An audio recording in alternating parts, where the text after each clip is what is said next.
Hello friends, फिर से हम दूसरी कविता पढ़ेंगे। स्वाधीन व्यक्ति। ये भी रघुवीर सहाय जी द्वारा ही लिखी गई कविता है और ये कविता भी जो है राजनीति को लेकर ही लिखी गई है। आपको ये कविता ही पढ़ने में बहुत मजा आएगा, जैसे पिछली कविता पढ़ने में मजा आया था। वो जो कविता थी, निर्धन जनता और आप हंसी, जो कविता थी बहुत ही अच्छी थी। थोड़ी अजीब सी भी हमें देखने में लगती है, लेकिन फिर भी वह जो कविता है बहुत ही अच्छी कविता है। ये जो कविता है स्वाधीन व्यक्ति, यानी कि एक व्यक्ति कितना स्वाधीन है, कितना स्वतंत्र है, इसी बात के ऊपर कवि ने प्रश्न चिन्ह उठाया हुआ है कि आखिर कैसे। तो ये कविता जो है 13 जून 1966 में लिखी गई है। चलिए अब हम इस कविता को अच्छे से पढ़ते हैं। इस अंधेरे में कभी कभी दिख जाती है किसी की कविता। अंधेरा कैसा अंधेरा? राजनीति में गुंडातंत्र का अंधेरा, भ्रष्टाचार का अंधेरा। इस अंधेरे में यानी कि जहाँ पर भी जो व्यक्ति है वो राजनीति के ऊपर कलम उठाने से डरता है, भयभीत है, तो इसी अंधेरे में कवि जो है यानी कि रघुवीर सहाय जी वे कहते हैं कि कभी कभी इस अंधेरे में दिख जाती है किसी की कविता यानी कि जो राजनीति के ऊपर क्वेश्चन मार्क लगा दे, उसको लेकर अपने मन की जो व्यथा है, जो दर्द है, वो बयां करते राजनीति को लेकर। तो ऐसी कविता कवि को कभी कभार दिख जाती है। चांद में दिखता है एक और कोई कवि। चांद यानी कि जो अचानक से एकदम रोशनी पड़ती है और फिर वो गायब हो जाती है, यानी कि अचानक से लोग उसके ऊपर दृष्टि डालते हैं, यानी कि लोग उसे देखते हैं, वो उससे रूबरू होते हैं, लेकिन कुछ समय बाद उसे भूल जाते हैं, उसे इतना इम्पोर्टेंस नहीं देते हमारी राजनीति में, हमारे देश में, क्योंकि उसका कोई इम्पोर्टेंस है ही नहीं। वो सिर्फ चांद में दिखता है, एक पल को दिखता है और फिर गायब हो जाता है। क्यों? क्योंकि फिर बाद में गुंडा तंत्र के जो गुंडे लोग हैं वे उसका खात्मा कर देते हैं। तो चांद में दिखता है एक और कोई कवि यानी कि कोई अन्य कवि भी देखने को मिलता है, कवि को अपने ही जैसा। हम तीन कम से कम है साथ, यानी कवि कह रहे कि मेरे साथ मेरे दो और साथी हैं, लेकिन हम तीनों जो है साथ हैं। भले ही हम राजनीति के ऊपर प्रश्न उठाते, राजनीति की वास्तविकता से रूबरू होते हैं और लोगों को भी रूबरू करवाते हैं, लेकिन हम वो बात जो है हर किसी को जाके नहीं कहते हैं, हम अपने मन में ही बात रखते हैं। इसलिए वो जिंदा है शायद से, अभी तक उन्होंने बयान नहीं किया कि आखिर वो राजनीति को किस नजरिए से देखते हैं। तो ये कवि ने कहा है, हम तीन कम से कम हैं, साथ हैं। आज हम बात कम काम ज्यादा चाहते हैं इसी क्षण। तो कवि ने यहाँ पे क्या कहा है कि हम तीन हैं लेकिन साथ हैं, हम दूर तो नहीं है, अकेले नहीं है, हम तीनों साथ हैं। अगर किसी की सहायता होगी तो कोई आएगा सहायता करने। आज हम यानी कि टुडे, नाउ, अभी की बात कर रहे हैं कि आज हम तीनों जो है साथ हैं। बात कम यानी कि हम आज ज़्यादा बात नहीं करेंगे, आज हम ज़्यादा बस काम करना चाहते हैं। कैसा काम? इस राजनीति को लेकर जो उन्होंने काम करने का निश्चय किया है वो काम करना चाहते हैं इसी क्षण उस काम को पूरा करना चाहते हैं। इसी क्षण मरना या मारना चाहते हैं और एक बहुत बड़ी आकांक्षा से डरना चाहते हैं, जिलाधीशों से नहीं। तो आपकी लाइन समझ में आई? मारना या मरना चाहते हैं, या तो हम किसी को आज मार देंगे या फिर खुद आज हम मर जाएंगे। कवि का ऐसा दृष्टिकोण हो गया है जो मरने और मारने के ऊपर तुलाया है। वो क्रांतिकारी, एक विद्रोही बना हुआ फिर रहा है, जैसे कि आज या तो वो मर जाएगा या फिर मार डालेगा। और एक बहुत बड़ी आकांक्षा, यानी कि हमारे मन में एक आकांक्षा होती है, काश कि मैं ऐसा कर पाता, काश कि मैं ऐसा कर पाता। तो उस आकांक्षा से डरना यानी कि उसे पाना नहीं चाहते, उससे दूर रहना चाहते। डरना का अर्थ यही होता है कि उस चीज़ से दूर रहना, उसको अपने पास नहीं आने देना। तो बहुत बड़ी आकांक्षा से डरना चाहते हैं। आकांक्षा जो उनकी ऐसी रही होगी कि मैं भी अपने जीवन में कोई कार्य करूं, मेरा भी नाम रोशन हो, और भी जाने क्या क्या जो लोगों के मन में आशाएं होती है, आकांक्षा होती है। तो वही कह रहे कि कवि जो है उस बहुत बड़ी आकांक्षा से डरना चाहते हैं, जिलाधीशों से नहीं। यानी कि जिलाधीश यानी कि जिला और जमा आधीश, यानी कि जो जिला का जो अध्यक्ष होगा या फिर इंस्पेक्टर होगा या फिर कोई राजनेता होगा या फिर ऐसे कोई होगा, तो उसी की बात की है यहाँ पे कवि ने कि वो उससे नहीं बचना चाहते हैं। वो चाहते हैं कि जिलाधीश जो है वो आए मेरे से लड़े, मुकाबला करे। कैसे मुकाबला? राजनीति वाला मुकाबला। राजनीति वाला मुकाबला एक दूसरे के ऊपर झूठे लांछ लगा के ही मेरे को जहाँ तक पता है पूरा होता है। कुछ भी लिखने से पहले हंसता और निराश होता हूँ मैं। तो कवि यहाँ पे क्या कह रहे हैं कि मैं अगर कुछ भी लिखता हूँ एक पल को खुश होता हूँ कि हाँ अच्छी बात है, लोग देखेंगे, सुनेंगे, समझेंगे इस चीज़ को, बहुत अच्छा लगेगा। तो वहीं दूसरे पल कवि जो है निराश हो जाता है कि अगर मैंने ऐसा किया, इस राजनीति का एकदम अच्छे से खुलासा कर दिया, तो मैं नहीं रहूँगा, मेरे आकांक्षाएं, मेरे यार मित्र दोस्त, मेरे परिवार सब लोग बहुत ज़्यादा निराश हो जाएंगे। तो कभी हंसता है, कभी निराश होता है, यानी कि वो अपने ही अंदर कंफ्यूज है कि आखिर मैं लिखूं कि नहीं लिखूं। होता हूँ मैं कि जो मैं लिखूंगा वैसा नहीं दिखूंगा, यानी कि कवि ऐसा मानता भी है कि मैं जो लिखूंगा वैसा नहीं दिखूंगा। यानी कि कवि ने यहाँ पर ऐसा सोचा है कि मैं सच्ची बात लिखूं कि झूठी बात लिखूं। अगर मैं झूठी बात लिखूंगा तो शायद से मैं जैसा हूँ मैं वैसा नहीं दिखूंगा, और सच्ची बात लिखूंगा तो शायद से तब भी मैं जैसा हूँ मैं वैसा नहीं दिखूंगा। झूठी बात से तो वो पर्दा डाल रहा है, और सच्ची बात यानी कि एकदम वास्तविकता, राजनीति की पूरी सच्चाई निकाल कर रख देगा। तो लोग उससे जो होंगे दूर होंगे। वो यही सोचेंगे कि ये जो है राजनीति यानी कि हमारे आज के समाज के देश में बहुत ही ज़्यादा छाया हुआ है, इसका कभी भी कुछ भी हो सकता है। तो वही कवि ने कहा है कि जैसा मैं लिखूंगा वैसा नहीं दिखूंगा, यानी कि मेरे अंदर रूपांतरण हो जाएगा, मानो कि मैं कुछ ज़्यादा ही विद्रोही बन पड़ूंगा। अभी जो मैं हूँ लोगों के साथ साथ मिलता हूँ, रहता हूँ, खेलता हूँ, खाता हूँ, लेकिन अगर मैं ज़्यादा वास्तविकता में चली जाऊँगा तो एकदम विद्रोही बन जाऊँगा। और अगर झूठी बातें लिख दूंगा तो मैं अपने ही अंदर अपने आप को नहीं पहचान पाऊंगा। दिखूंगा या तो रियाता हुआ या गरजता हुआ, किसी को पुचकारता किसी को बरसता हुआ, अपने में अलग सृजता हुआ, कुछ अनाथ मूल्यों को नहीं मैं देखूंगा। यानी कि कवि ने यहाँ पे क्या कहा है कि अगर मैं कुछ भी लिखता हूँ तो मेरे को जहाँ तक लगता है कि मैं वैसा नहीं दिखूंगा जैसा कि मैं हूँ। मैं दिखूंगा या तो रियाता हुआ, यानी कि बहुत ही ज़्यादा विनती करता हुआ, भाई ले ले ले ले ले ले, या फिर गरजता हुआ कि किसी को गुस्सा करके, डांट डपटार के किसी को बोल दिया एकदम रौब झाड़ते हुए, तो किसी को पुचकारते हुए कि प्यार से आजा आजा, जैसे गाय कुत्ता भी लियो कि पुचकारते हुए, या किसी को बरसता हुआ, यानी कि किसी को एकदम पूरा बरस ही जाना कि पूरे अपने मन की पूरी पूरी भड़ास किसी के ऊपर निकाल देना। तो वही कवि ने कहा है कि मैं जैसा लिखूंगा मैं वैसा नहीं दिखूंगा, या तो रियाता हुआ, गरजता हुआ, पुचकारता या बरसता हुआ दिखूंगा। अपने में अलग सिरसता हुआ, कुछ अनाथ मूल्यों को नहीं मैं दिखूंगा। तो कवि ने यहाँ पे क्या कहा है कि मैं जो हूँ सबसे अलग दिखूंगा, अपने आप को ही मैं अनाथ समझने लगूंगा, किसी अनाथ मूल्यों को मैंने अपना लिया हो अपने अंदर, नहीं मैं दिखूंगा। तो कवि ने यहाँ पे यही कहा है कि मैं जैसा हूँ मैं वैसा नहीं दिखूंगा।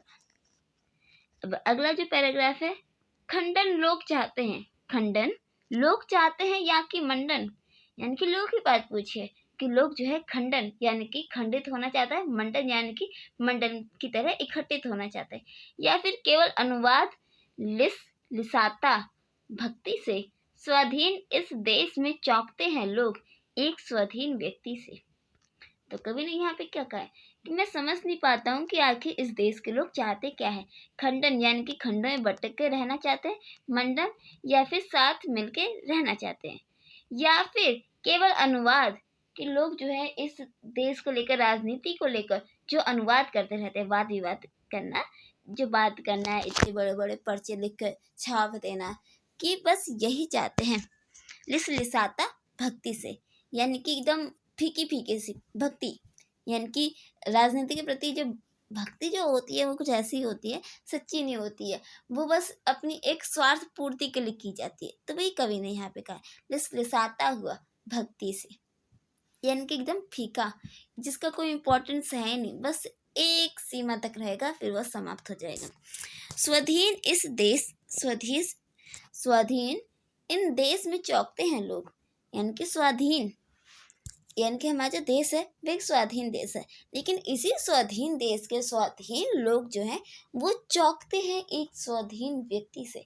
स्वाधीन व्यक्ति यानी कि जो अपने अधिकारों को समझता है, जो समझता है कि आखिर मैं स्वाधीन कैसे हूँ, मेरे पर किसका अधिकार है और किसका नहीं है। फिर चौंकते कैसे? क्योंकि जो स्वाधीन व्यक्ति है वो राष्ट्र का कल्याण चाहेगा और राष्ट्र के कल्याण के लिए ही सारी बातें बोलेगा। तो स्वाधीन देश के स्वाधीन लोग जो होंगे उससे चौंकेंगे कि भाई ये तो बड़ा अच्छा है, क्या क्या काम कर, उसका नारेबाजी करेंगे। लेकिन लोग उससे क्या करेंगे? डरेंगे, एक तरह से चौंकेंगे कि ये ऐसा क्यों कर रहा है भाई, तू हमारे साथ रहना साधारण इंसान बनकर, ये सब तेरे करने की उम्र नहीं है, ये सब तू कर ही नहीं सकता है, तू हमारे साथ रह। तो लोग जो होंगे ऐसी ऐसी पता नहीं कैसी विचारधाराएं रखते हैं। चलिए अगले पैराग्राफ पढ़ते हैं। बहुत दिन हुए तब मैंने कहा था लिखूंगा नहीं किसी के आदेश से, आज भी कहता हूँ, किंतु आज पहले से कुछ और अधिक बार बिना कहे रहता हूँ, क्योंकि आज भाषा ही मेरी एक मुश्किल नहीं रही। एक मेरी मुश्किल है जनता, जिससे मुझे नफरत है सच्ची और निस्संग, जिस पर कि मेरा क्रोध बार बार न्यौछावर होता है। हो सकता है कि कोई मेरी कविता आखिरी कविता हो जाए। तो कवि ने इस पैराग्राफ में बस एक यही बात कही है कि जो देश की साधारण जनता है उसकी बात कही है, और कि वे यह भी सोचता है कि अगर मैंने लिख दिया तो कहीं ऐसा भी हो सकता है कि इस गुंडा तंत्र के जितने भी गुंडे लोग हैं सब आके मेरे को आज मार डाले। तो कवि क्या कहते हैं? बहुत दिन हुए तब मैंने कहा था लिखूंगा नहीं, यानी कि कवि ने बहुत समय पहले ऐसा निश्चय किया था देश की राजनीति को देखकर कि मैं इसके ऊपर कभी कलम चलाऊंगा ही नहीं। कभी कभी गुस्से में आके इंसान ऐसा बोल जाता है, तो कवि ने यहाँ पे वही कहने का प्रयास किया है कि बहुत दिन हुए तब मैंने कहा था कि मैं लिखूंगा नहीं किसी के आदेश से, कि कोई मेरे ऊपर आदेश करेगा, पैसे देगा। यानी कि लोग राजनीति में यही करते हैं, अपनी अच्छी अच्छी बातें लिखवाते हैं, किसी न्यूज़पेपर के राइटर को खरीद लेते हैं। तो वो यही कह रहा है कि किसी के आदेश से, यानी कोई आदेश करे कि आपको ये टॉपिक दिया जाता है, आप इसके ऊपर एक अच्छा सा आर्टिकल लिख कर न्यूज़पेपर में छाप दीजिए, ताकि हमारे नेता का, यानी कि हमारे पीएम का, मिनिस्टर का, या फिर जो भी एमएलए है या फिर कोई भी जिलाधीश है, उसका क्या हो, एकदम प्रचार प्रसार हो जाए, बहुत ही उसका अच्छा वाला रोल निकल कर आए।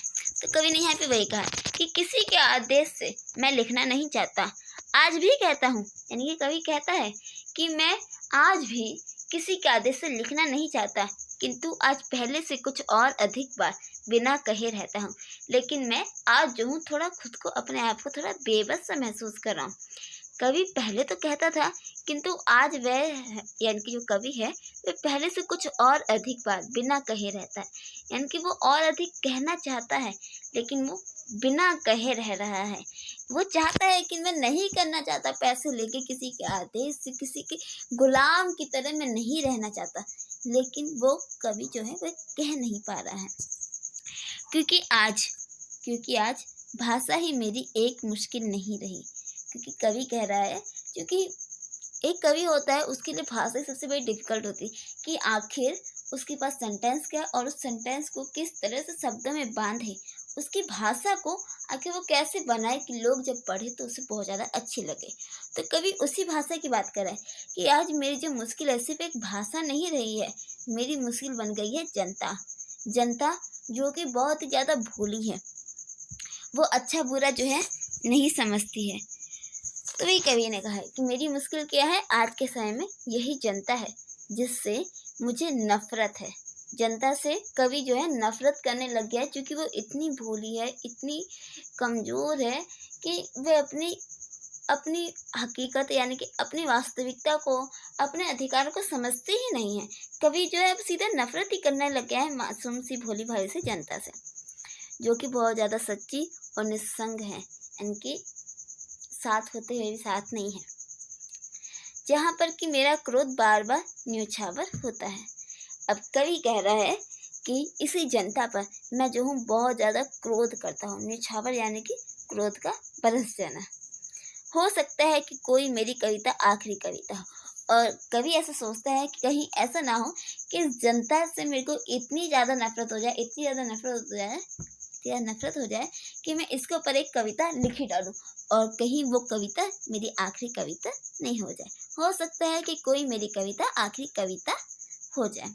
तो ये कवि ने कहा कि आखिरी कविता हो जाना, यानी कि इस राजनीति गुंडा तंत्र की वास्तविकता यदि मेरे को गुस्सा आया किसी दिन तो मैं अच्छे से खोल के लिख दूंगा और तब ये पूरा देश देखेगा कि आखिर देश की कैसी हकीकत है।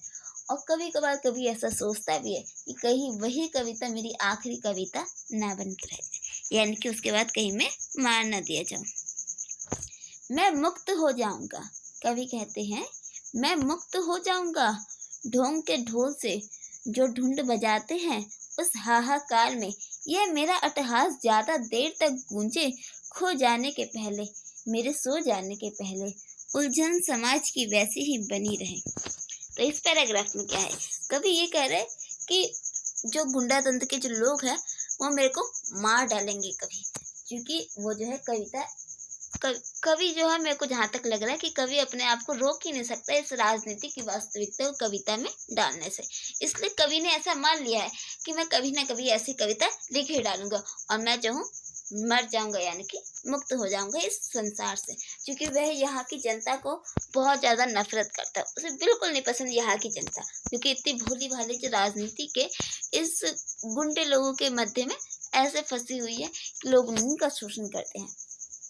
तो वही कवि कह रहे हैं, ढोंग के ढोल जो ढूंढ बजाते हैं, ढोंग के ढोल यानी कि जो ढूंढ यानी कि ढोल बजाते हैं, और उस हाहाकार में यह मेरा अट्टहास ज़्यादा देर तक गूंजे, खो जाने के पहले। तो कवि कह रहे कि मानो कि कहीं पर ढोल बज रहा है, उस ढोल की उस तेज आवाज में वो जो हाहाकार है वह, यानी कि ढोल का जो हाहाकार है उसमें मेरा जो अट्टहास किया गया है ये ज़्यादा देर तक तो नहीं रहेगा, कवि ऐसा मानता है, लेकिन वो गूंजे, थोड़ी देर ही गूंजे, लेकिन खो जाने के पहले वो थोड़ा सा तो गूंजे, या फिर मेरे सो जाने के पहले, यानी कि जब वो मृत्यु को प्राप्त हो जाए तो उसकी मृत्यु आने से पहले वो थोड़ी देर गूंजे, यानी कि लोगों के पास उसकी आवाज़ पहुँचे। उलझन समाज की वैसी ही बनी रहे।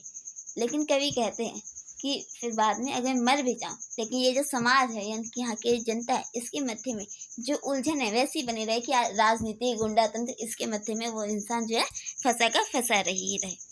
हो सकता है कि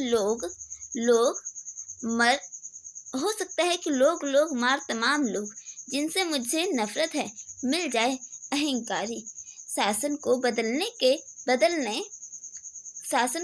के बदले अपने को बदलने लगे, और मेरी कविता की नकलें अकविता जाए। बनिया रहे, बामन रहे, कसियत रहे, जब कविता लिखी जाए तो आधुनिक हो जाए। सीखे बादे जब कहा दो गा दे, सीखे बादे जब कहो तब गा दे। हो सकता है कि उन कवियों में मेरा सम्मान ना हो जिनके व्याख्यानों से सम्राज्ञी सहमत है, घूर पर फुदके हुए संपादक गदगद है। हो सकता है कि कल जबकि अंधेरे में दिखे मेरा कवि बंधु मुझे, वह ना मुझे पहचाने, मैं ना उसे पहचानूं। हो सकता है कि यही मेरा योगदान हो कि भाषा का मेरा फल जो चाहे मेरी हथेली से खुशी से चुग ले, अन्याय तो भी खाता रहे मेरा प्यारे देश की देह। यानी कि कवि यहाँ पे क्या कहना चाह रहा है, देखिए बहुत सुंदर अर्थ निकल रहा है यहाँ का, अब हम समझते हैं। कवि कह रहा है हो सकता है कि लोग मार तमाम लोग जिनसे मुझे नफरत है मिल जाए, यानी कि कवि कह रहा है कि मैं जिन लोगों से नफरत करता हूँ वह लोग दूसरे लोग से, यानी कि सारे लोग जो है आपस में मिल जाए, यानी कि उनके अंदर जागरूकता फैले, वे एक दूसरे के संपर्क में आए। अहंकारी शासन को बदलने के बदले अपने को बदलने लगे, यानी कि इस देश की निर्धन जनता है, वो अपने आप को दबा कुचला और गरीब मानती है, तभी तक कवि उससे नफरत करता था। लेकिन यहीं पे कवि कह रहा है काश कि मेरी इसी कोशिश के कारण इस देश की जो जनता है अपने आप को बदलने लगे, इस अहंकारी शासन को बदलने की जगह अपने आप को बदलने लगे, और मेरी कविता की नफरतें और मेरी कविता की नकलें अकविता जाए, यानी कि मेरी ये जो कविता है इससे मैंने अपनी नफ़रत बयां की है। तो वही कवि कह रहे हैं कि मेरी इस कविता की नकलें बना दी जाए ताकि लोग जो है इसे देखे, पढ़े, सुने, क्योंकि कवि ने ऐसे लिखने की कोशिश की है और कवि चाहता है कि मैंने जो इस कविता में डाला है वो कोई दूसरा व्यक्ति उसे पढ़े, समझे, पहचाने और उसी के जैसा हूबहू, यानी कि सेम टू सेम ऐसा नहीं, थोड़ा थोड़ा उसमें अपने व्यूज में डाले तो वह एक तरह से इसी कविता की नकल हो जाएगी। तो वही कवि ने कहा है मेरी कविता की नकल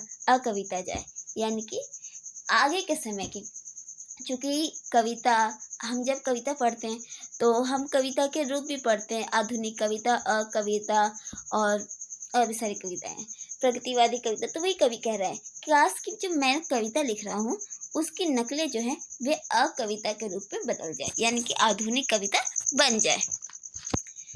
कवि ये नहीं चाहते कि मेरी कविता से जो व्यक्ति है वह अपनी जाति भी बदल ले, वे यही चाहते हैं कि बनिया बनिया ही रहे, बामन बामन रहे, कसियत कसियत रहे, पर जब कविता लिखे तो आधुनिक हो जाए, यानी कि भले ही इंसान जो है वह अपने मन के अंदर की नफरत मिटाए, अपने अंदर की नफरत मिटाए, लेकिन वह अपनी जाति ना मिटाए। मैं नहीं चाहता कि वो इतना ज़्यादा आधुनिक हो जाए कि कुछ ज़्यादा ही हो जाए।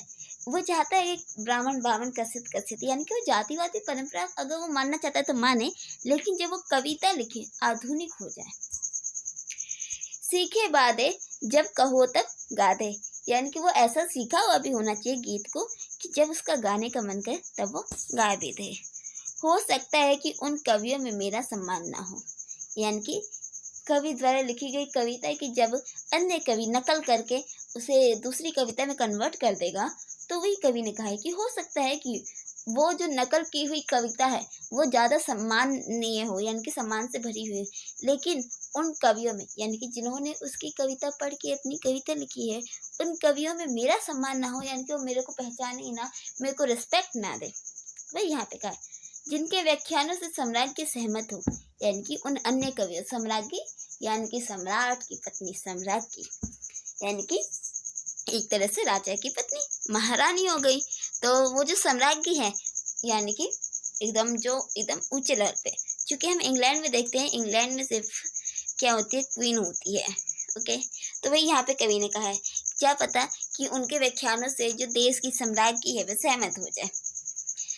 घूर पर फुदकते हुए संपादक गदगद है, यानी कि कवि ने यहाँ पे कहने की कोशिश की है कि जो न्यूज़पेपर होता है उसके ऊपर जो संपादक है वो अपने व्यूज छाप रहे हैं, आज उसे खुशी है कि उन्हें कोई आदेश नहीं दे रहा है, वो अपने मन से जरूर छाप रहे हैं, वो राजनीति की वास्तविकता को यहाँ पे ढालने की कोशिश कर रहे हैं।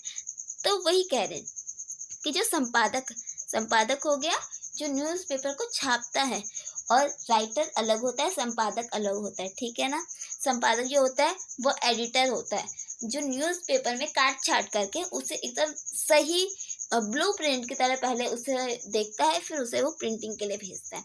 तो वही संपादक जो है, क्योंकि संपादक को ही ज़्यादा फायदा होता है, तो जो संपादक है वो गदगद है, यानी कि बहुत ज़्यादा खुश है, क्योंकि उसका न्यूज़पेपर सबसे ज़्यादा बिक रहा है, उससे पैसे मिल रहे हैं। और किस लिए मिल रहे हैं उसे पैसे? क्योंकि उसके न्यूज़पेपर में उन कवियों की कविताएं हैं, ठीक है।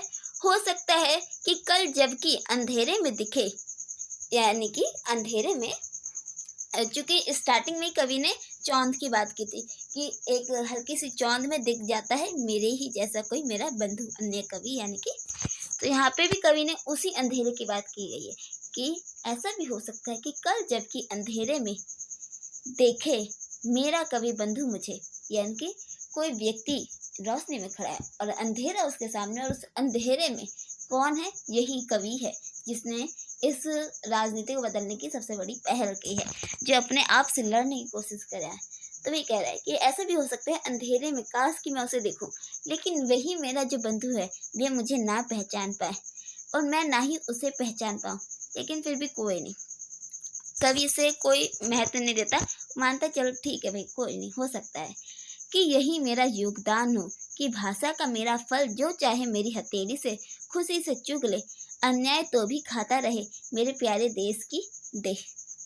तो कवि ने इस लास्ट पैराग्राफ में यही कहा है कि वे चाहते हैं कि मेरे द्वारा ये जो कविता लिखी गई है उसे सब लोग पहचाने, सुने, समझे, और लेकिन यहाँ पे कवि ने एक बात ये भी कही है कि ऐसा भी हो सकता है कि ये जो योगदान है यही मेरा सबसे बड़ा योगदान हो देश के कल्याण के लिए। भाषा का मेरा फल, यानी कि कवि की भाषा ही है जो लोगों को अपनी तरफ अट्रैक्ट करती है। लोग उसकी कविता, उनकी कविता पढ़ते हैं, उसे समझते हैं और उसकी भाषा में ऐसे खो जाते हैं कि मानो उसकी कविता उसे बिल्कुल सही लगती है। तो भाषा का मेरा फल, जो चाहे मेरी हथेली से चुक ले। यानी कि कवि ने जो कविता लिखी, जब स्टार्टिंग में उसने जब कविता लिखी मरने से पहले, तो उस कविता में उसकी भाषा ही थी जो अन्य कवि को अपनी तरफ अट्रैक्ट करती है। तो वही कहा है कवि ने कि भाषा ही है जो मेरी हथेली पे, यानी कि मेरा है, जिसे कोई भी आकर चुग ले। जैसे पंछी आके खुशी से दाना चुगता है, वैसे ही कोई भी अन्य व्यक्ति आके मेरी हथेली से ये भाषा का दाना चुग सकते हैं। अन्याय तो भी खाता रहे। अन्याय यानी कि अन्याय समझते होंगे, यानी कि न्याय का विरोधी, यानी कि अन्याय यानी कि देश का जहाँ पे कल्याण की जगह एकदम साक्षात्कार हो जाए। अन्याय तो भी खाता रहे मेरे देश की देह, जैसे कि वह भले ही मेरे हाथ से भाषा का दाना चुग रहा है, लेकिन वह शायद से कहीं ना कहीं मेरे देश की देह भी खा रहा है। ओके फ्रेंड्स, ये कविता यहीं तक है। मैं आशा करती हूँ कि आपको ये कविता समझ में आई होगी। बहुत ही प्यारी कविता है ये। तो मैं इस कविता को ख़त्म करूँ, बहुत लंबी वीडियो हो गई है। आपका इस वीडियो को देखने के लिए बहुत बहुत धन्यवाद, थैंक यू, शुक्रिया। अब हम फिर नेक्स्ट वीडियो में मिलते हैं। मेरे चैनल का नाम है एक्चुअली आई कैन। आप प्लीज़ मेरे चैनल को देखिए, शेयर करें, सब्सक्राइब करें। आपकी क्वेरीज आप मेरे से वो भी पूछ सकते हैं। मेरे को बहुत खुशी होगी आपकी क्वेरीज का आंसर देने में। Thank you.